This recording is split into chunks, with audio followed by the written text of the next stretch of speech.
Good evening, all of you. Now I have taught about mechanics.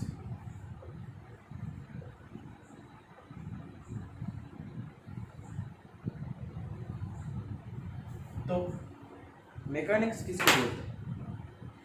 पहले अभी हम देखेंगे तो व्हाट इज मैकेनिक्स। मैकेनिक्स किसको बोलते हैं? ना mechanics is the branch of science which deals with the study of forces and their effect on a body. Mechanics किसको बोलते हैं? ना mechanics is a branch of science. Mechanics एक science का एक ब्रांच होता है which deals with the study of forces। तो वो क्या करता है? वो साइंस का एक ब्रांच होता है तो वो क्या करता है ना, फोर्स के बारे में स्टडी करता है and their effect.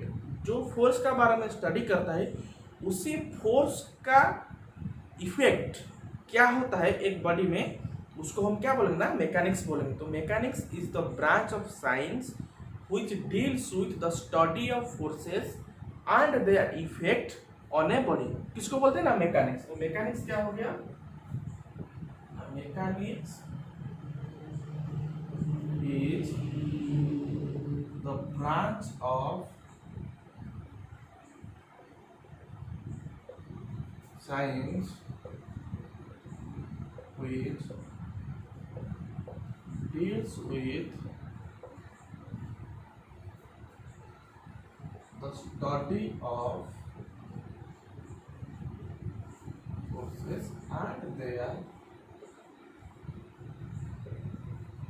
Effect on a body. समझ में आ रहा है? तो मैकेनिक्स किसको बोलते हैं? The mechanics is the branch of science which deals with the study of forces and their effect on a body. जब एक फोर्स और बहुत सारा फोर्स एक बॉडी का ऊपर में एक्ट करेगा तो उस बॉडी में जो भी इफेक्ट क्रिएट होगा उसको स्टडी करना है तो हम क्या बोलते हैं ना, मैकेनिक्स बोलते हैं। समझ में आ रहा है? अगर मान लो एक बॉडी है, अगर इसका मास m है, अगर इसके ऊपर में F1 अमाउंट ऑफ फोर्स लग रहा है तो उस बॉडी में क्या इफेक्ट क्रिएट होगा ना। अगर एक m अमाउंट का एक बॉडी है, उसका ऊपर में F अमाउंट का एक फोर्स अप्लाई कर रहा है तो उस बॉडी में क्या इफेक्ट क्रिएट होगा ना, बॉडी क्या हो जाएगा ना, डिस्प्लेस कर जाएगा। बॉडी में क्या हो जाएगा ना, एक्सीलरेशन हो जाएगा। समझ में आ रहा है? देखो एक बॉडी है, अगर उसका बॉडी का ऊपर में कोई फोर्स अप्लाई हो रहा है तो बॉडी इस डायरेक्शन में कहाँ आ जाएगा ना, कुछ इस पोजीशन में आ जाएगा। अगर उस पोजीशन में आ जाएगा तो बॉडी का क्या होगा ना, बॉडी डिस्प्लेस हो जाएगा और बॉडी एक्सीलरेशन हो जाएगा और बॉडी एक्सीलरेट करेगा। कौन सा डायरेक्शन है ना, जो सा डायरेक्शन में क्या हो रहा है ना, फोर्स अप्लाई हो रहा है। समझ में आ रहा है? तो इस सब बारे में हम स्टडी करने वाले क्या बोलते हैं ना, मैकेनिक्स बोलते हैं। तो देखो मैकेनिक्स क्या बोलता है ना, अगर एक बॉडी का ऊपर में हम फोर्स अप्लाई करेंगे तो उस बॉडी का ऊपर में जो भी इफेक्ट होगा उसका हम स्टडी करेंगे किसका ऊपर ना, मैकेनिक्स का ऊपर। तो हम देखेंगे ये बॉडी किसको बोलते हैं, व्हाट इज बॉडी ना। बॉडी एक स्ट्रक्चरल मेंबर होता है। बॉडी कुछ नहीं होता, एक स्ट्रक्चरल मेंबर होता है जिसका ऊपर में कोई फोर्स अप्लाई होगा। अगर बॉडी के ऊपर में कोई फोर्स अप्लाई होगा तो क्या होगा, उसका इंटरनल मॉलिक्यूलर स्ट्रक्चर में क्या हो जाएगा ना, चेंज हो जाएगा। उसको हम बॉडी बोलते हैं। बॉडी किसको बोलते हैं ना, बॉडी एक स्ट्रक्चरल मेंबर, कुछ नहीं है, बॉडी एक स्ट्रक्चर होता है जिसका ऊपर में कोई फोर्स अप्लाई होगा। अगर कोई बॉडी का ऊपर में कोई फोर्स अप्लाई होता है तो वो क्या करता है ना, वो उसका क्या है ना, उसका शेप चेंज कर देता है। शेप कैसे चेंज करता है ना, उसका इंटरनल मॉलिक्यूलर स्ट्रक्चर में चेंज होता है। अगर उसका इंटरनल मॉलिक्यूलर स्ट्रक्चर में चेंज होगा तो वो क्या करेगा ना, वो उसका शेप भी चेंज कर सकता है। समझ आया? तो बॉडी कुछ नहीं, बॉडी एक स्ट्रक्चर होता है। अगर उसका ऊपर में हम कोई फोर्स लगाएंगे तो वो क्या करेगा ना, उसका इंटरनल मॉलिक्यूलर स्ट्रक्चर में चेंज होगा। इसको ही बॉडी बोलते हैं। तो बॉडी कितना टाइप का होता है? बॉडी हमारा दो टाइप का होता है। एक होता है हमारा रिजिड बॉडी, एक होता है हमारा डिफॉर्मेबल बॉडी।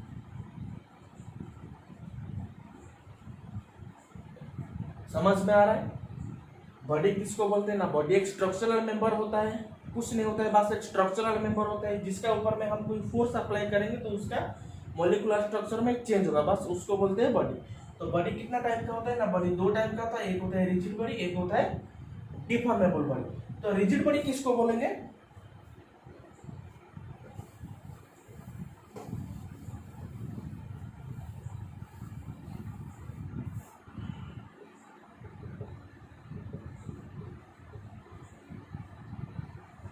रिजिड बॉडी किसको बोलेंगे? अगर मान लो हम एक बॉडी ले लिए, अगर एक बॉडी है उसके अंदर में दो मॉलिक्यूल हम लिए, मॉलिक्यूल का एक मॉलिक्यूल का नाम है ए, एक मॉलिक्यूल का नाम है बी। ये एक बॉडी है, उस बॉडी का अंदर में हम दो मॉलिक्यूल ले हैं जिसका नाम है ए और जिसका नाम है बी। उसका अंदर में ये दोनों पॉइंट में डिस्टेंस है, मान लो x मीटर का डिस्टेंस, समझ में आ रहा है? ये दोनों पॉइंट हो गया।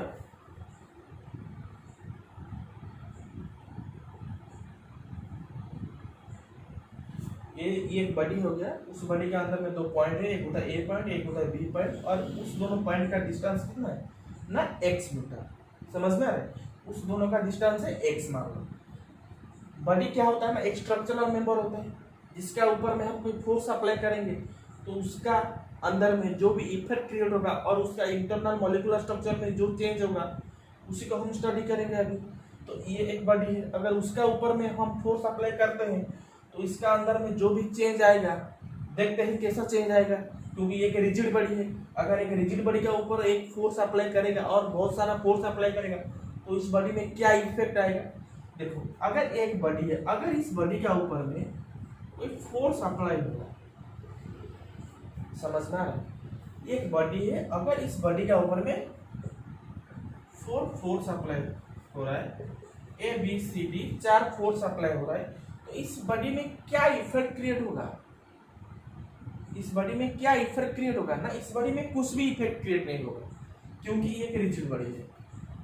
समझ में आ रहा है? इस बॉडी में क्यों कोई इफेक्ट क्रिएट नहीं होगा ना, क्योंकि ये रिजिड बॉडी है। हमको पता है अगर बॉडी में कोई भी फोर्स अप्लाई करता है तो उसका कुछ ना कुछ इसका इंटरनल मॉलिक्यूलर स्ट्रक्चर में चेंज होगा, लेकिन ये यहाँ पे कुछ चेंज नहीं होगा क्योंकि एक रिजिड बॉडी है। रिजिड बॉडी हम किसको बोलेंगे ना, एक बॉडी ले जाते हैं, अगर उस बॉडी के ऊपर में बहुत सारा फोर्स अप्लाई करेंगे लेकिन उसका इंटरनल मॉलिक्यूलर स्ट्रक्चर में कोई चेंज नहीं होगा। देखो, फोर्स अप्लाई करने से पहले से भी ए का बी का डिस्टेंस था x मीटर, अगर फोर्स अप्लाई कर रहे भी ए और बी का अंदर में डिस्टेंस है भी x मीटर, तो उसका अंदर में जो मॉलिक्यूल का अंदर में कोई भी डिफॉर्मेशन नहीं हो रहा है और कोई भी नो रिलेटिव मोशन नहीं हो रहा है। किसका अंदर में ना, ए मॉलिक्यूल और बी मॉलिक्यूल का अंदर। और एक एग्जांपल लेते, मान लो ये एक बॉडी है, एक पॉइंट मान लो पी, एक पॉइंट मान लो पी क्यू। अगर उसका ऊपर में हम फोर्स अप्लाई करेंगे तो after the applying the force there will be no relative motion between the molecule. After applying the force, there will be no relative motion between the two molecules. Both molecules are present constant. There will be no relative motion between the molecules, and that's known as rigid body. पता है rigid body किसको बोलते हैं ना, जिस body के ऊपर में हम फोर्स अप्लाई करते हैं उसका मॉलिक्यूलर और इंटरमॉलिक्यूलर स्ट्रक्चर में कोई भी रिलेटिव मोशन नहीं हो रहा है, बस उसका अंदर में जो भी मॉलिक्यूल है वो बस कांस्टेंट ही रहता है, कोई भी चेंज नहीं हो रहा है उसका मॉलिक्यूल का अंदर में, और there will be no relative motion, उसको हम बोलते हैं रिजिड बॉडी। और एक बॉडी था, क्या था ना, डिफॉर्मेबल बॉडी।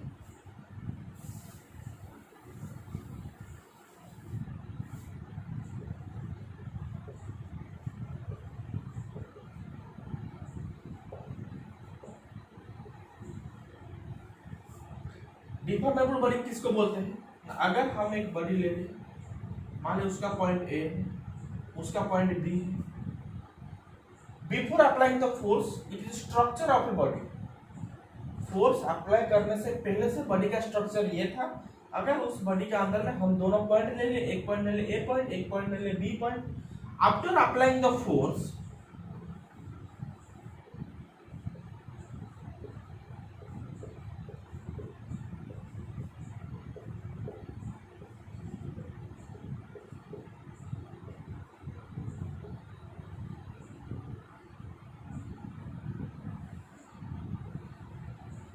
देखो क्या होता है ना, डिफॉर्मेबल बॉडी के कंडीशन में क्या होता है ना, अगर बॉडी के ऊपर में हम कोई फोर्स अप्लाई करते हैं, अगर कर रहे हैं तो क्या होगा ना उसका मॉलिक्यूल मॉलिक्यूल का अंदर में कुछ रिलेटिव मोशन क्रिएट होगा। समझ में आ रहा है? अगर कोई बॉडी का ऊपर में हम फोर्स अप्लाई कर रहे हैं तो उस बॉडी के अंदर में जो भी मॉलिक्यूल है उस मॉलिक्यूल का अंदर में कुछ रिलेटिव मोशन होगा, मॉलिक्यूल का अंदर में कुछ डिफॉर्मेशन होगा। समझ में आ रहा है? देखो ये एक बॉडी है, इस बॉडी के ऊपर में दो पॉइंट ले, एक पॉइंट ए पॉइंट, एक पॉइंट बी पॉइंट, उसका अंदर में डिस्टेंस कितना है? एक से। अगर हम फोर्स अप्लाई करेंगे तो एक डिफॉर्मेबल बॉडी है, सॉरी हमको ये बॉडी कुछ पता नहीं है ये डिफॉर्मेबल है या रिजिड है, हमको पता नहीं।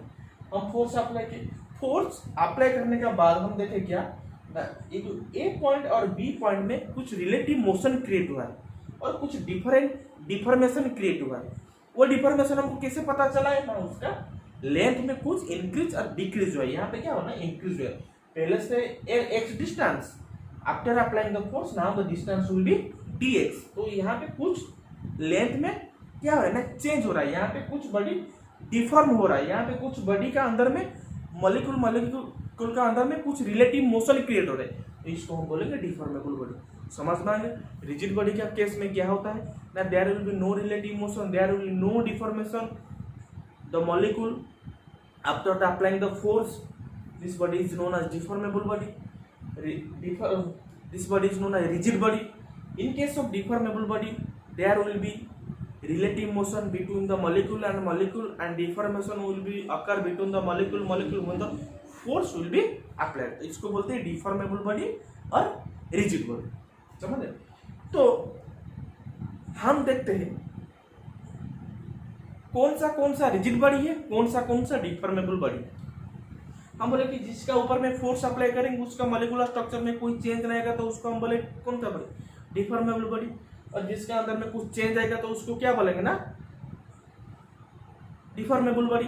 तो मेरे को बोलो डिफॉर्मेबल बॉडी कुछ है, डिफॉर्मेबल बॉडी कुछ है? हाँ, डिफॉर्मेबल बॉडी बहुत सारे कुछ है। जो भी बॉडी है ना वो सब डिफॉर्मेबल बॉडी है। उसका अंदर में कुछ ना कुछ रिलेटिव मोशन हो रहा है, उसका मॉलिक्यूल का अंदर में, और उसका मॉलिक्यूल का अंदर में कुछ डिफॉर्मेशन क्रिएट हो रहा है। लेकिन रिजिड बॉडी कुछ है क्या? Actually there will be no rigid body, ऐसे कुछ भी रिजिड बॉडी नहीं है। बॉडी का अंदर में कुछ ना कुछ रिलेटिव मोशन हो रहा है after applying the force. When we applied some amount of force in a body, there will be some relative motion between the molecule. कुछ तो रिलेटिव मोशन हो रहा है लेकिन वो हमको पता नहीं चलता है, वो बहुत माइन्यूट और बहुत स्मॉल पार्टिकल में होता है और बहुत स्मॉल अमाउंट में होता है, जो कि हमको वो पता नहीं चलता है लेकिन होता है।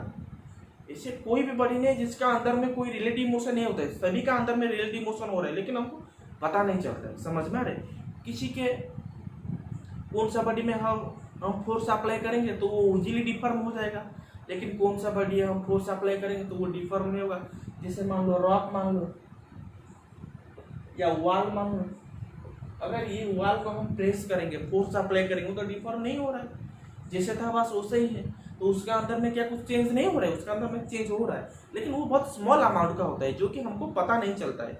समझ में आ रहा है? उसको बोलते हैं डिफॉर्मेबल बॉडी, उसको बोलते हैं रिजिड बॉडी। समझ में आ रहा है?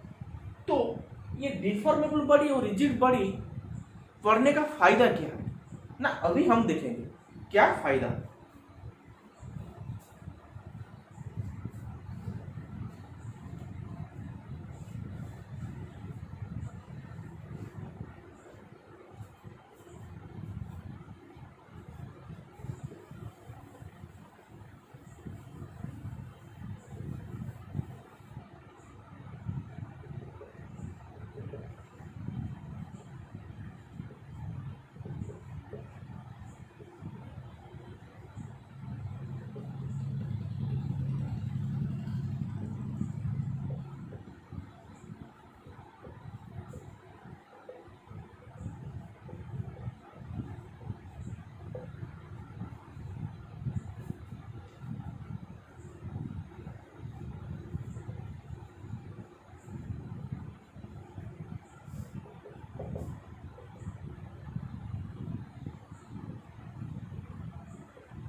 देखिए, study of rigid body is known as engineering mechanics and study of deformable body is known as song. अगर एक बॉडी का ऊपर में और एक रिजिड बॉडी का ऊपर में हम जो भी स्टडी करेंगे वो हम कहाँ से पढ़ेंगे ना, मैकेनिक्स में। अगर एक डिफॉर्मेबल बॉडी के ऊपर में हम फोर्स अप्लाई करते हैं तो उसका अंदर में जो भी इफेक्ट क्रिएट होता है उसको हम कहाँ पे स्टडी करना है, सॉन्ग में। समझ में आ रहा है? तो study of deformable body is known as song. Song का अंदर स्ट्रेंथ ऑफ मैटर में हम जो डिफॉर्मेबल बॉडी के ऊपर में स्टडी करेंगे, लेकिन एक रिजिड बॉडी के ऊपर में जो भी स्टडी करेंगे हम कहाँ पे पढ़ेंगे ना, मैकेनिक्स में पढ़ेंगे। तो पहले देखते हैं डिफॉर्मेबल बॉडी।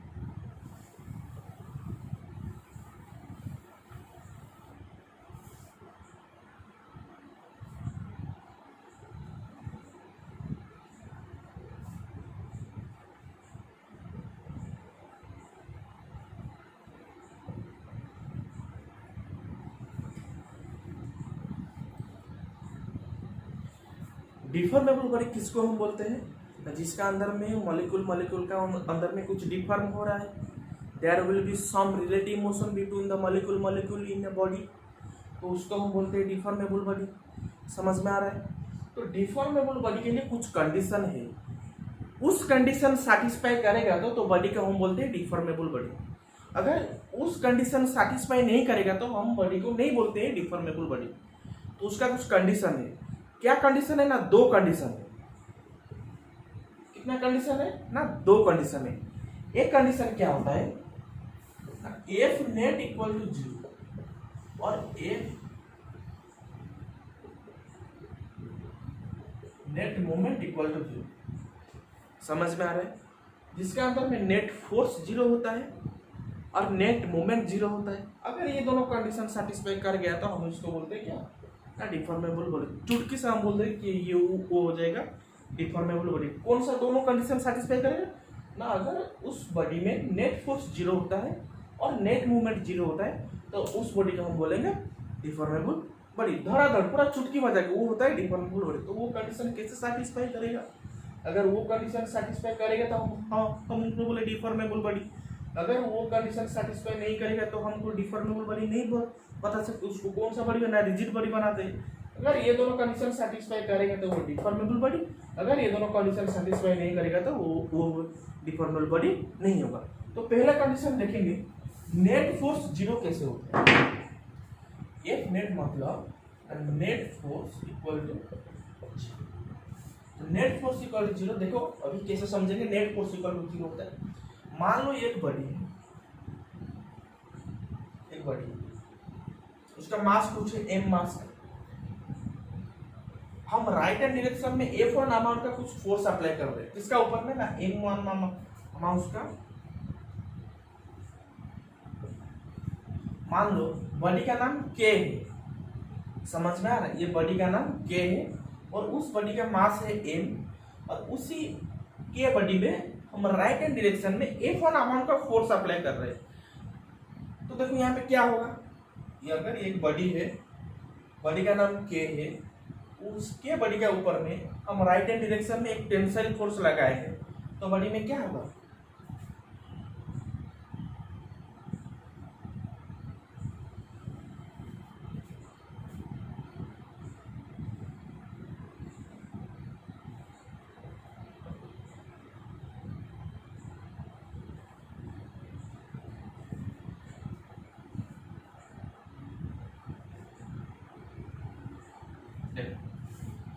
अगर इसके ऊपर में हम F1 फोर्स अमाउंट का राइट हैंड डायरेक्शन में फोर्स अप्लाई करेंगे तो बॉडी क्या कर जाएगा, बॉडी यहाँ पे डिस्प्लेस कर जाएगा, बॉडी यहाँ पे एक्सीलरेट कर जाएगा। कौन सा डायरेक्शन में ना, जिसकी जो डायरेक्शन में फोर्स अप्लाई हो रहा है उसी डायरेक्शन में बॉडी क्या हो जाएगा ना, एक्सीलरेट कर जाएगा। कैसे एक्सीलरेट करेगा ना, हमको पता है force equal to mass into acceleration. Acceleration equal to force by mass, तो force directly proportional to acceleration. तो फोर्स बढ़ेगा तो एक्सेलरेशन बढ़ेगा। तो अगर फोर्स जो डायरेक्शन में अप्लाई करेगा एक्सेलरेशन भी वही डायरेक्शन में अप्लाई होगा, वही डायरेक्शन में एक्सेलरेशन होगा। तो अभी राइट हैंड डायरेक्शन में फोर्स अप्लाई हो रहा है तो बॉडी कौन सा डायरेक्शन में एक्सेलरेट होगा, तो बॉडी राइट हैंड डायरेक्शन में एक्सेलरेट करेगा। बॉडी का पोजीशन अभी ये था, कुछ टाइम के बाद बॉडी का पोजीशन यहाँ हो जाएगा। लेकिन बॉडी यहाँ पे क्या हुआ, एक चीज मार्क करो, बॉडी इस पोजीशन में था, मान लो एक्स पोजीशन में, अभी चला आया वाई पोजीशन में, लेकिन उसका मॉलिक्यूल का अंदर में कुछ चेंज हुआ क्या? चेंज हुआ उसका मॉलिक्यूल का अंदर? कुछ भी चेंज नहीं हुआ। जहाँ पे बॉडी डिस्प्लेस हो रहा है वहां पे कोई डिस्प्लेसमेंट नहीं हो रहा है, यहाँ पे बॉडी एक्सीलरेट हो जाता है। यहाँ पे कहाँ डिफॉर्मेशन आएगा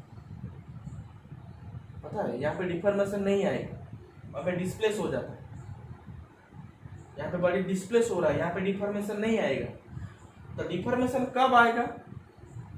जहाँ पे नेट फोर्स जीरो होगा। तो नेट फोर्स जीरो होगा मतलब क्या होगा ना, अगर फोर्स क्या होगा ना, इक्विलिब्रियम कंडीशन में आएगा।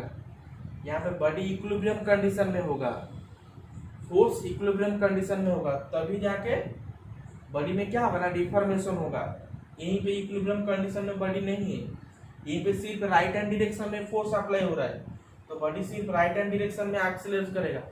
अगर इस बॉडी को बैलेंस करने के लिए, अगर इस बॉडी का हम क्या करेंगे ना, इक्विलिब्रियम करने के लिए, नेट फोर्स जीरो करने के लिए, हम लेफ्ट हैंड साइड में F1 अमाउंट का फोर्स फिर से हम लेफ्ट हैंड डायरेक्शन में लगा देंगे। तो दोनों साइड में हो गया, राइट हैंड डायरेक्शन में F1 अमाउंट का फोर्स, तो लेफ्ट हैंड साइड में क्या होगा ना, F1 अमाउंट का फोर्स। तो यहीं पे बॉडी कहाँ पे डिस्प्लेस करेगा, कहाँ पे एक्सेलरेट करेगा? यहीं पे बॉडी कहाँ पे भी एक्सेलरेट कर नहीं पाए, क्योंकि दोनों डायरेक्शन में सेम फोर्स अप्लाई हो रहा है। अगर फोर्स सेम होगा तो यहीं पे डिस्प्लेस नहीं होगा, क्या होगा ना, डिफॉर्मेशन होगा, क्योंकि ना नेट फोर्स जीरो होना चाहिए। अगर नेट फोर्स जीरो हो गया तो बॉडी में क्या होगा ना, डिफॉर्मेशन होगा। यहीं पे क्या हो रहा था ना, सिर्फ राइट हैंड डायरेक्शन में फोर्स लग रहा था, तो इसलिए यहाँ पे क्या हो रहा था ना, बॉडी डिस्प्लेस हो रहा था, बॉडी एक्सीलरेट हो जाएगा। लेकिन इस फोर्स को बैलेंस करके, इस फोर्स का मैग्नीट्यूड को सेम करके हम दूसरे साइड में एक फोर्स और एक फोर्स लगा दिए। अगर दोनों फोर्स बैलेंस हो गया तो यहीं पे बॉडी इक्विलिब्रियम कंडीशन में चले गया, इस साइड में जितना फोर्स उस साइड में इतना ही फोर्स, तो बॉडी क्या होगा ना, इक्विलिब्रियम कंडीशन हो गया। अगर इक्विलिब्रियम कंडीशन में नेट फोर्स कितना होगा, जीरो होगा। तो नेट फोर्स कैसे जीरो होगा ना, अगर हम राइट हैंड डायरेक्शन साइड को फोर्स को पॉजिटिव लेते हैं तो लेफ्ट साइड डायरेक्शन को क्या लेते हैं ना, नेगेटिव लेते हैं, तो एफ नेट जीरो। यहाँ पे नेट फोर्स जीरो हो गया तो बॉडी क्या हो जाएगा, यहीं पे डिफॉर्मेशन क्रिएट होगा। समझ में आ रहा है? और एक एग्जाम्पल,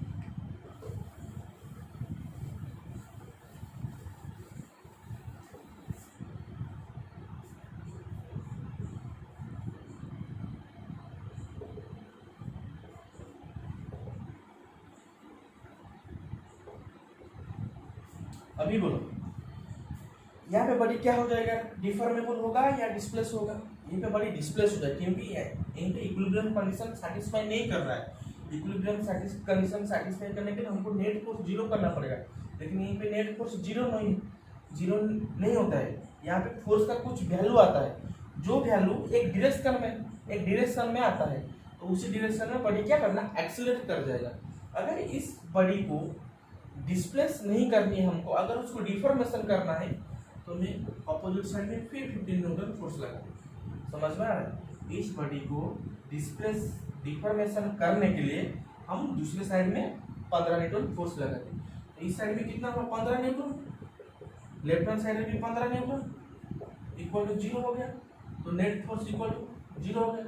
तो net force equal to zero हो गया तो वो पहला कंडीशन सेटिस्फाई करेगा। अगर पहला कंडीशन सेटिस्फाई करेगा तो उसको क्या बोलेंगे, डिफॉर्मेबल बॉडी करेंगे। समझ में आ रहा है? तो हम जब भी पढ़ेंगे आगे तो हम सब वही डिफॉर्मेबल बॉडी के बारे में पढ़ेंगे, जहाँ पे फोर्स का वैल्यू राइट हैंड साइड में जितना होगा लेफ्ट हैंड साइड में भी उतना होगा। समझ में आ रहा है?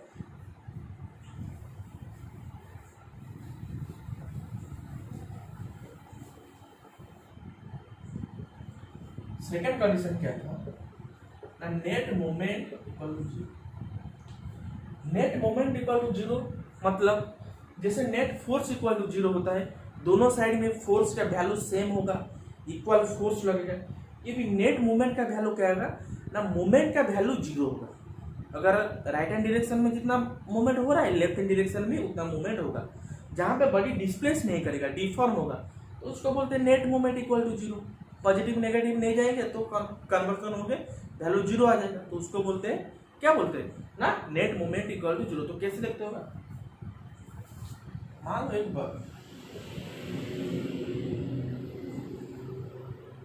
एक बीम है, समझ में आ रहा है, एक बीम है। अगर इस बीम का अंदर में सर एक बीम में क्या होता है ना, ये वाला एंड क्या होता है ना फिक्स है, ये वॉल का साथ ये बीम का एक साइड क्या होता है ना फिक्स होता है और एक साइड क्या होता है ना फ्री होता है, समझ में आ रहा है। एक साइड फ्री होता है और एक साइड फिक्स होता है और एक साइड फ्री होता है।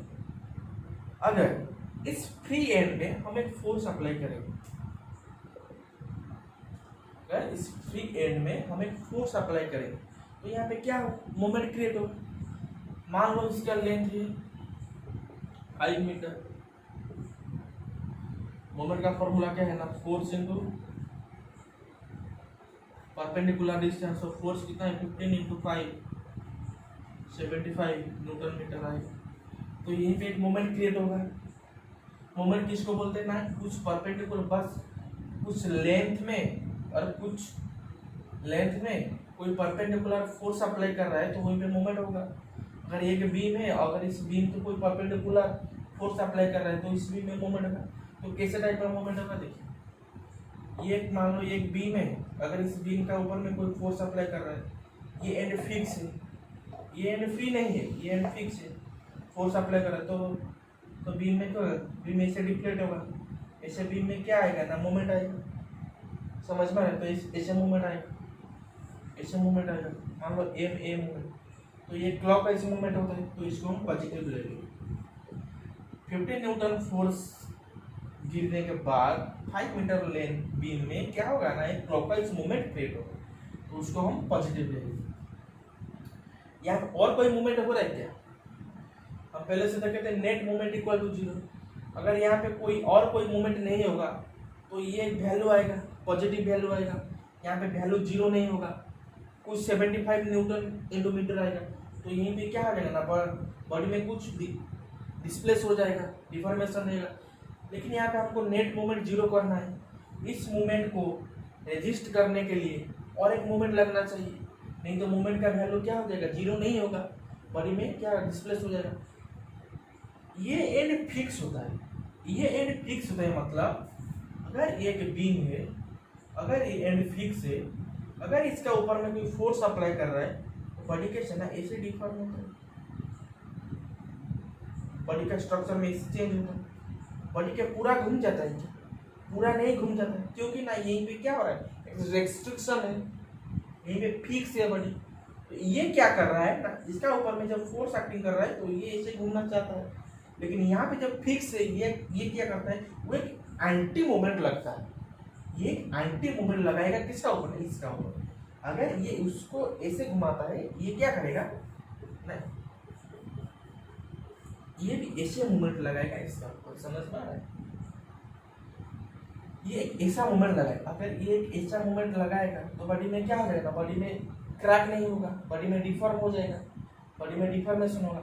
अगर ये मूवमेंट का हम एम ए लेते हैं तो ये वाला मूवमेंट का हम एम बी लेते हैं, तो दोनों का मूवमेंट सेम होगा, M A minus M B 0, तो नेट मूवमेंट भी इक्वल टू 0 हो जाएगा। डिफॉर्म कहाँ होगा ना, इस पॉइंट में कुछ साइड में डिफॉर्म होगा, डिफॉर्म होने के बाद यहाँ पे ब्रेक हो जाएगा, लेकिन डिफॉर्म कहाँ होगा ना यहाँ होगा। अगर ये वाला मूवमेंट नहीं, देखो डिफॉर्म, देखो अभी ये वाला फिक्स है, यहीं पे एक रेस्ट्रिक्शन मूवमेंट लग रहा है, यहीं पे एक मूवमेंट लग रहा है, तो बॉडी कैसे हो जाएगा, बॉडी ऐसे हो जाएगा, बॉडी ऐसे हो जाएगा, ये यहीं पे बॉडी पे ऐसे नहीं होगा, ऐसे होगा। देखिए ये वाला कंस्टेंट रहेगा, कुछ टाइम के बाद ये वाला ऐसे कुछ हो जाएगा, समझ में आया, ऐसे कुछ है। लेकिन डिफॉर्मेशन कहाँ होगा ना, यही पॉइंट में कुछ होगा डिफॉर्मेशन, इस पॉइंट में डिफॉर्मेशन होगा,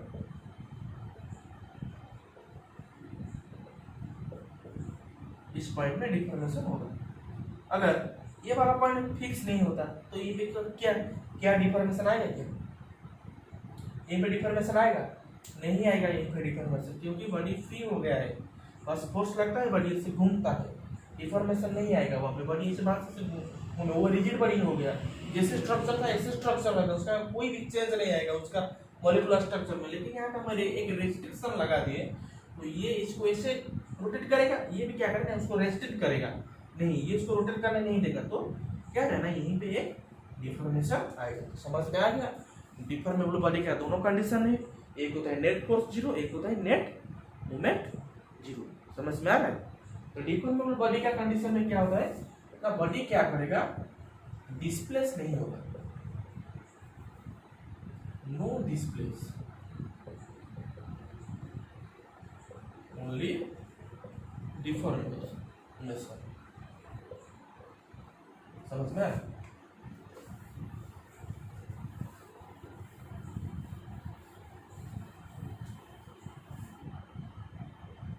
तो उसी डिफॉर्मेशन को कंसेप्ट को लेके हम एक और कंसेप्ट देखते हैं, जिसको बोलते हैं स्ट्रेन। इसको बोलते हैं स्ट्रेन। स्ट्रेन किसको बोलते हैं ना, अगर एक बॉडी के ऊपर में कोई फोर्स लगता है तो बॉडी में क्या होगा, उसका स्ट्रक्चर में कुछ चेंज होगा, क्योंकि वो एक डिफॉर्मेबल बॉडी है। हम बोले थे कि हम उसका आगे जो भी कंसेप्ट पढ़ेंगे सिर्फ डिफॉर्मेबल बॉडी आएगा, जिसका स्ट्रक्चर में चेंज होगा, रिजिड बॉडी कंडीशन टोटली नहीं आएगा इसमें, डिफॉर्मेबल बॉडी है। अगर इसका एक बॉडी का ऊपर में हम फोर्स अप्लाई करेंगे तो क्या आएगा, उसका स्ट्रक्चर में चेंज आएगा। समझ आ रहा है? उसका स्ट्रक्चर में चेंज आएगा, उसका लेंथ में इंक्रीज होगा, उसका लेंथ में इंक्रीज होगा और डिक्रीज होगा। देखिए कैसे होता है ना, अगर एक बॉडी है, अगर इस बॉडी के ऊपर में हम फोर्स अप्लाई कर रहे हैं,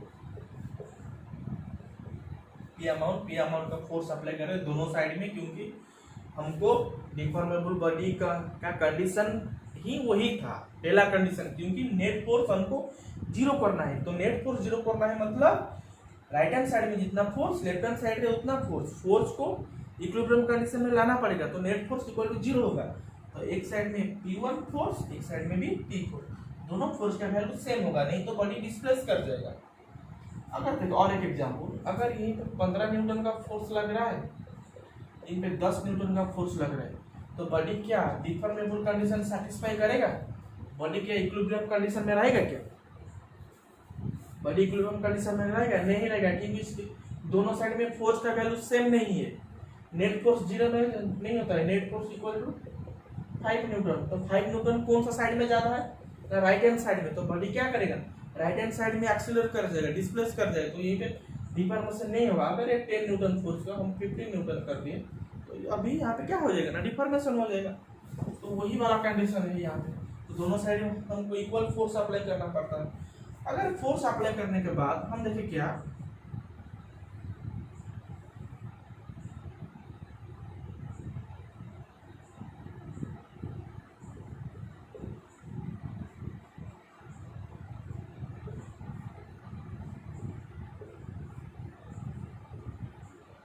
कुछ चेंज है। तो कितना चेंज है, अगर ये बॉडी का लेंथ ए है, इस बॉडी में हम फोर्स अप्लाई करने का बाद उस बॉडी में कुछ डिफॉर्मेशन होगा। कहाँ से डिफॉर्मेशन हुआ है ना, उसका लेंथ में कुछ डिफॉर्मेशन हुआ है। तो कितना हुआ है ना, 1.5L अमाउंट का लेंथ में डिफॉर्मेशन हुआ है। समझ में आ रहा है? 1.5L अमाउंट का डिफॉर्मेशन हुआ है। तो स्ट्रेन किसको बोलते हैं? स्ट्रेन को हमें स्मॉल ई से डिनोट करते हैं, स्ट्रेन को स्मॉल ई से। तो स्ट्रेन क्या बोलता है ना, change in length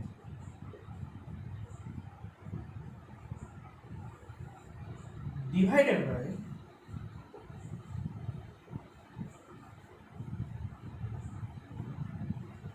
change in length divided by original length. तो चेंज इन लेंथ ना final length divided by initial length divided by original length, original. तो देखो इनिशियल में बॉडी का लेंथ कितना था ना, L था।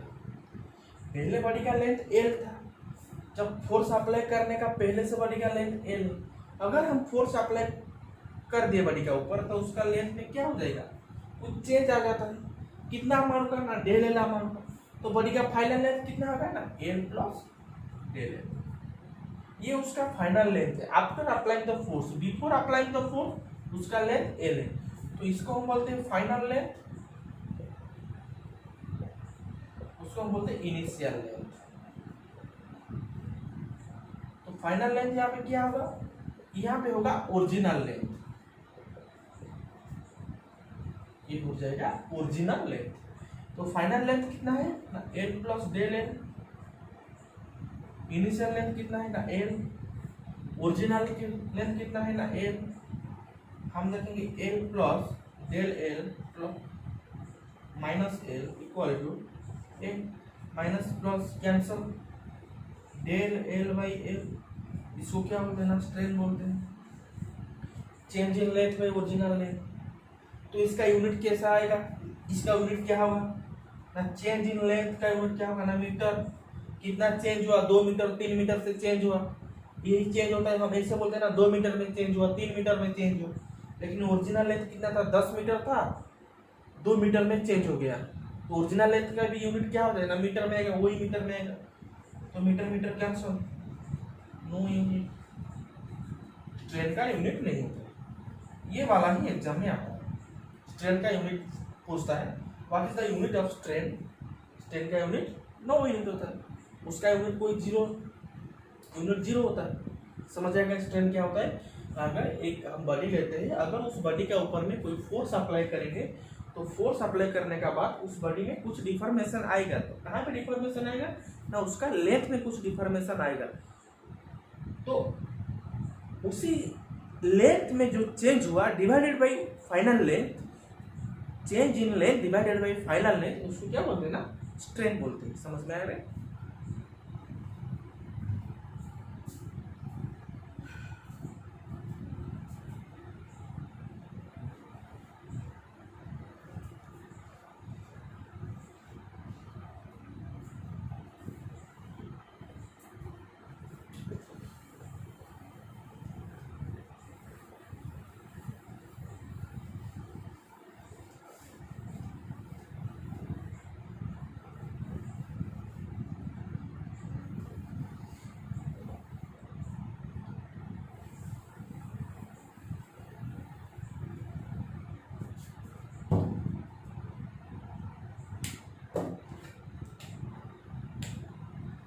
उसके बाद हम देखेंगे व्हाट इज स्ट्रेस।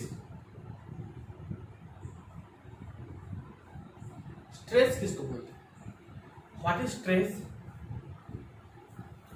ना। देखो, हर बॉडी का कुछ ना कुछ प्रॉपर्टी होता है। प्रॉपर्टी मतलब उसका कैरेक्टरिस्टिक, उसका कुछ कैरेक्टरिस्टिक भी होता है।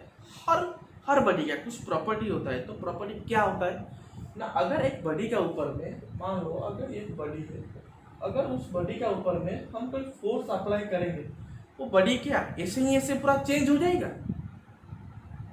उसका अंदर में कुछ इंटरनल मॉलिक्यूल है, कुछ मॉलिक्यूल है उसका अंदर में, उसका क्या कुछ फोर्स नहीं होता है, उसका भी कुछ फोर्स होता है। अगर एक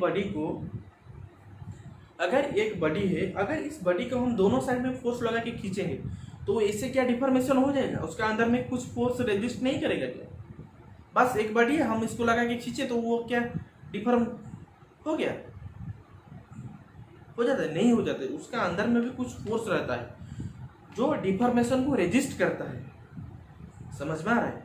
तो उसी को बोलते हैं स्ट्रेस बोलते हैं। स्ट्रेस किसको बोलते हैं ना, अगर एक बॉडी का ऊपर में हम कोई फोर्स अप्लाई कर रहे हैं, तो फोर्स अप्लाई करने का बाद उस बॉडी में कुछ डिफॉर्मेशन हो रहा है, लेकिन कुछ बॉडी का अंदर में कुछ रेजिस्टिंग फोर्स एक्टिंग कर रहा है जो कि एग्नेस्ट द डिफॉर्मेशन। अगर डिफॉर्मेशन हो रहा है तो कुछ फोर्स क्या कर रहा है ना, उस डिफॉर्मेशन को करने नहीं देता है। इंटरनल रेजिस्टिंग फोर्स होता है, जो बॉडी का अंदर में जो भी मॉलिक्यूल होता है ना, उस मॉलिक्यूल का पास भी कुछ एनर्जी होता है, वो क्या कर रहा है ना, वो फोर्स लगा के उस बॉडी को डिफॉर्म नहीं करने देता है। तो internal resisting force against the deformation, उसको ही बोलते हैं स्ट्रेस बोलते हैं। तो स्ट्रेस किसको बोलते हैं।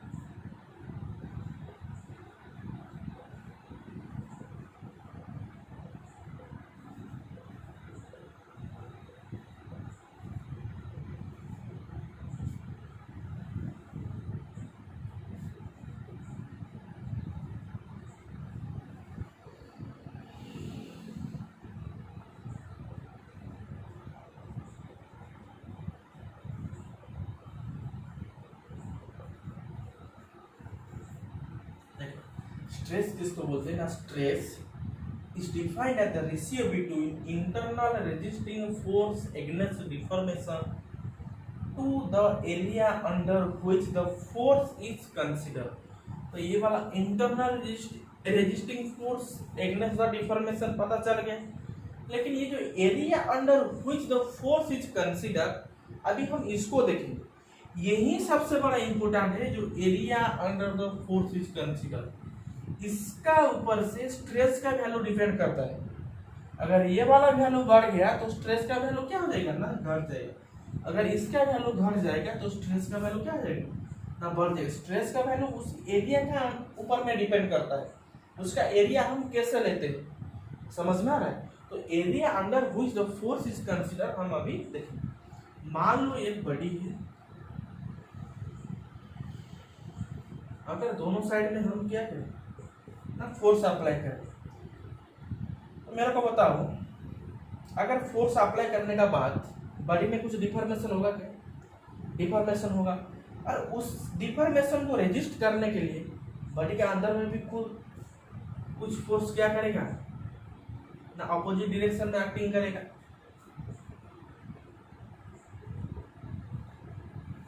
समझ में आ रहा है। अगर एक बॉडी है, अगर बॉडी के ऊपर में हम कुछ फोर्स अप्लाई कर रहे हैं तो उसका बॉडी में क्या बना, डिफॉर्मेशन होगा। उस डिफॉर्मेशन को रेजिस्ट करने के लिए कुछ फोर्स बॉडी के अंदर में ऑपोजिट डायरेक्शन में लगेगा।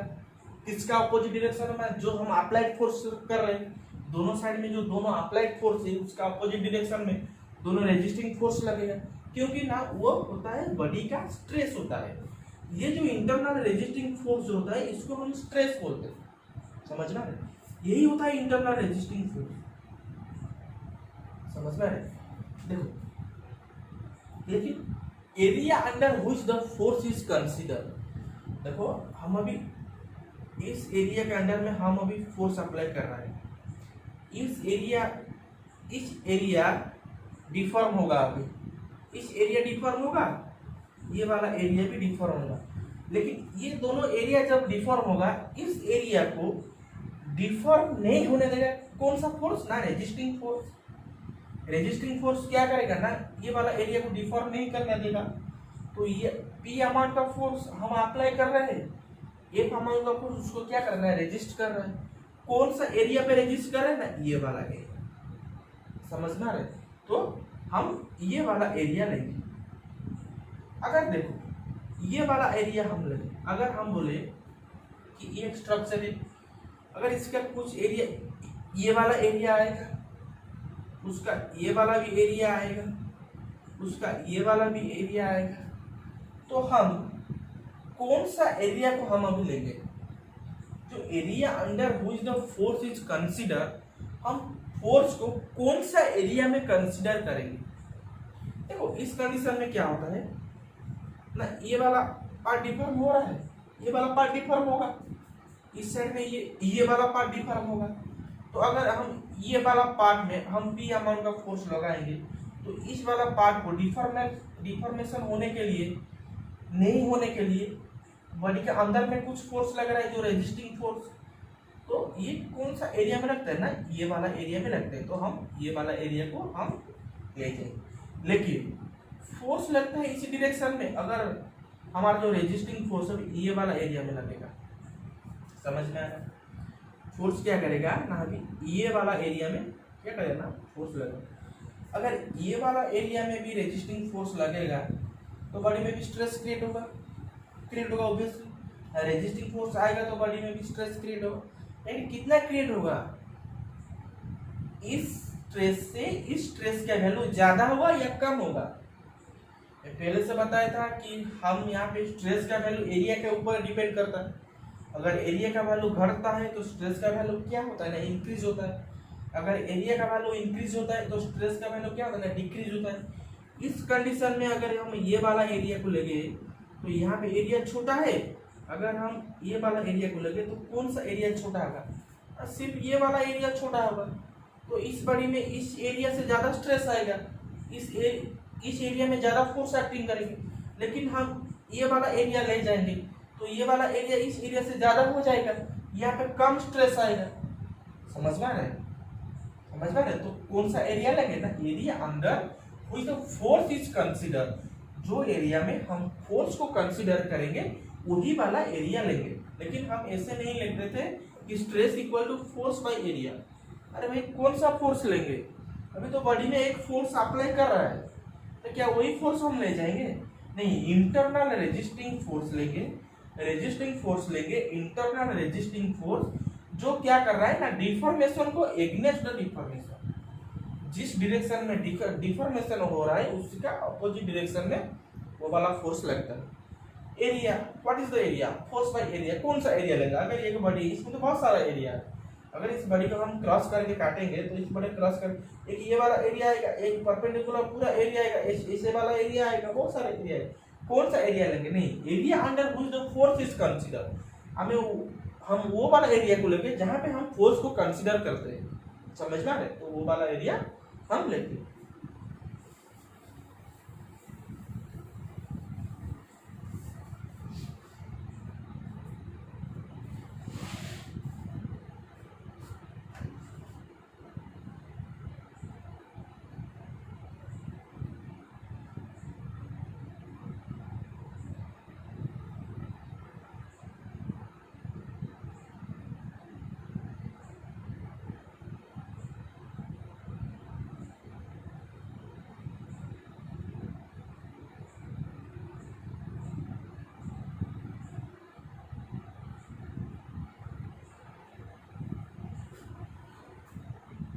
फोर्स का यूनिट क्या होता है? अगर हम इसका यूनिट देखेंगे तो internal resisting force against deformation, तो फोर्स का यूनिट क्या होता है ना, न्यूटन। एरिया का यूनिट क्या होता है ना, मीटर स्क्वायर। हम ऐसे भी लिखते हैं न्यूटन पर mm स्क्वायर, ऐसे भी हम ले सकते हैं, समझ में आ रहा है? तो न्यूटन पर मीटर स्क्वायर और न्यूटन पर mm स्क्वायर, तो क्या है ना, वो स्ट्रेस का यूनिट होता है।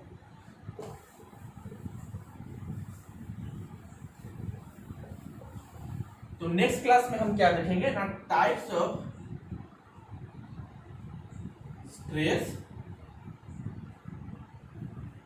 And strain, types of stress and strain. Thank you, wish U a good night.